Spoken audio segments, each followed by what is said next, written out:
Keiko Kokobun. She was born in Koriyama City in the center of Fukushima. Out again. Lived in the U.S. most of her adult life. She's been 6 years in Vermont. But since March 11th, she has been glued to her computer following what's happening to her family, who are still living in her beautiful homeland. Would you please welcome Keiko Kokobun.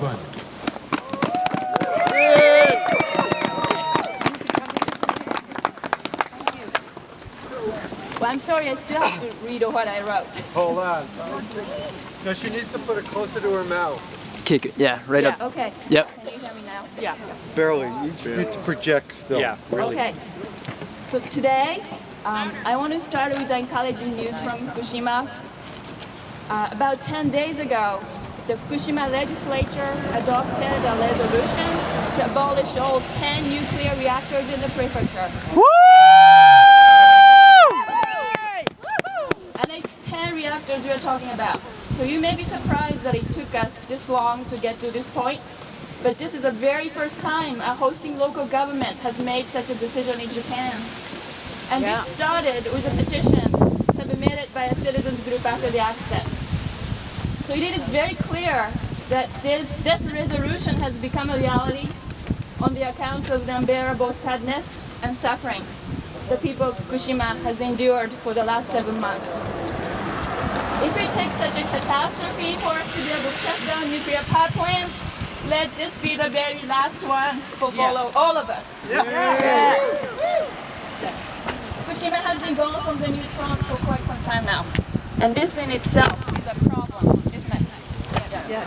Are the reactors under control now? Hell no. The power company TEPCO and the government, their most recent trick is called shutdown. TEPCO claims that cooling of the reactors can be stabilized before the end of this year. Yet the fuel melted through the reactor vessel and containment vessel, both of them in number 1. And number 2 and number 3, we really don't know where the melted nuclear fuel is located. They continue to walk on this road of illusion, and they continue to play down the disaster. The people here are buying up iodine tablets in the US. The Japanese government failed to distribute them to their own children. And they withheld the critical information that could have reduced the exposure to the extremely high-level radiation at the very beginning. Is radioactive matter still being released from the plant? Yes. It continues to be an incredible amount. Is the contaminated water still leaking into the ocean? Yes. We have allowed the biggest single outflow of a man-made radioactive matter into the marine environment in human history. The TEPCO just started building an iron wall alongside the ocean to prevent the leak, but it will take 2 years to complete it. And what has fallen on the ground has changed the life for everybody in Fukushima. The amount of radioactive matter that was released, if we just count the cesium only, it is equivalent to 168 times that of the bomb dropped in Hiroshima. So imagine a bomb a day for 5 months. So everybody is talking about decontamination these days, as if it is a panacea. The government is planning to spend billions of tax dollars to decontaminate Fukushima. Yet, not much has been done after 7 months because nobody has an answer. Where do we put contaminated soil and sludge? Nobody wants it, and it has to go somewhere. 80-year-old grandmother is scraping the soil in her yard so that her grandbaby just born can stay. But people are already finding out that radiation levels could go just right up again, particularly after rain.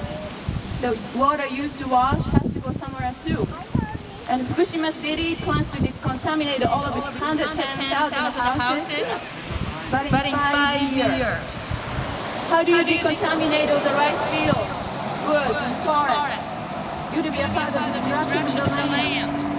Fukushima would not look like home anymore, the beautiful land that it once was. It takes 100 years for cesium to become 1/10.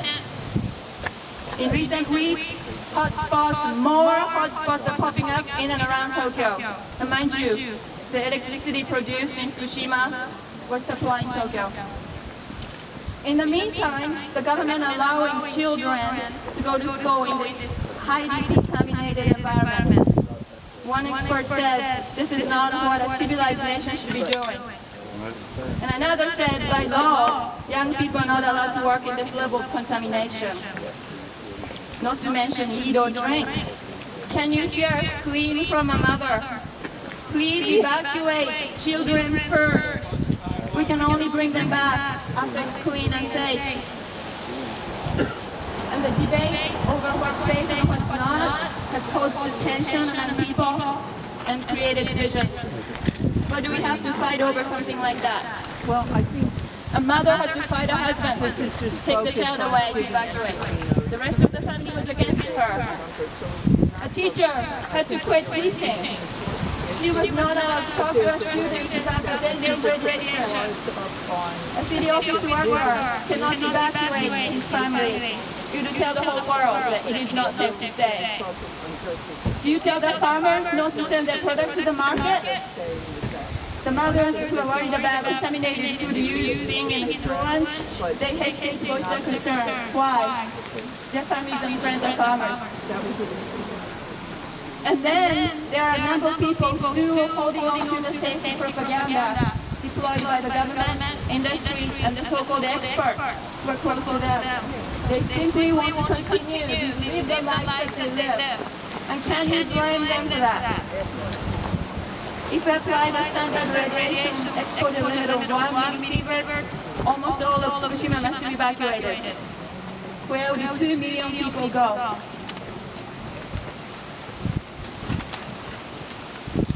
In the meantime, radiation is killing life. We can't use the word safe when it comes to radiation. There are no safe levels of radiation.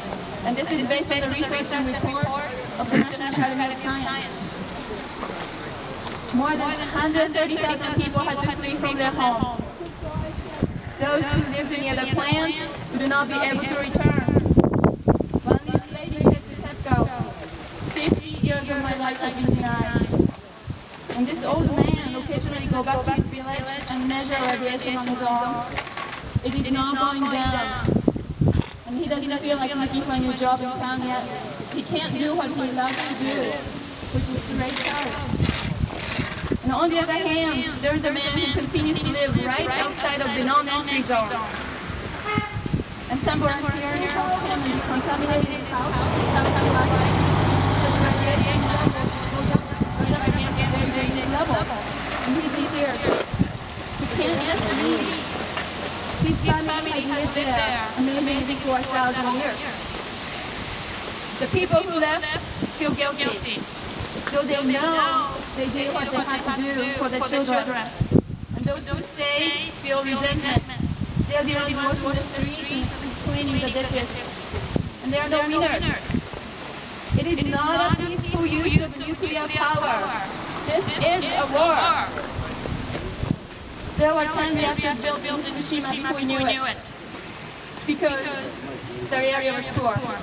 The people had a job during the winter, and many did dirty work exposed to radiation. But I feel compelled to tell you what this man who evacuated from the non-entry zone said in the screen. I don't care if I have electricity. And I don't care if I am poor. There's nothing harder than not being able to go back home, where I was born and grew up.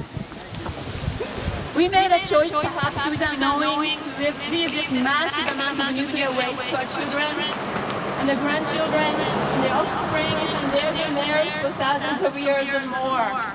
And that is our past. And Fukushima is now. So it forces us to ask a question, a fundamental question that has to do with the core of our existence. How do we want to be here on Earth? If we want to continue to kill what gives us life, we are in turn killing ourselves and our children. For the last 3 days, more than 100 women from Fukushima sat They sat in front of the Ministry of Economy and Trade and Industry in Tokyo. Knowing that their contaminated home could not go back to what it was, what they demanded was to stop all the nuclear reactors in Japan.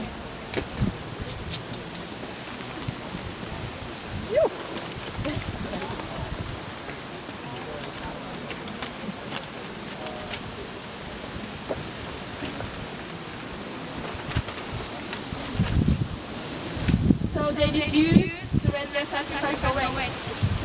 So please know, my being here today is my sit-in with them. And please know that what they were doing was just sit-in with you here today. And one more thing is, we are fortunate to have Japanese filmmaker Hitomi Kamanaka visiting our towns next week. They're just showing over a latest film called Ashishihani in Montpelier, Rodoboro, Hanoi, and Southampton.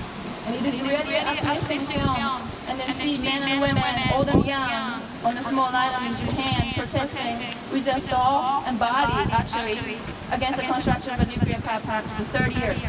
And their love of ocean and their knowledge that they belong to the ocean is quite amazing and inspiring. And that is what keeps keeping them strong. So I hope you can go and see it and hear her talk about how grassroots movements are growing in Japan right now.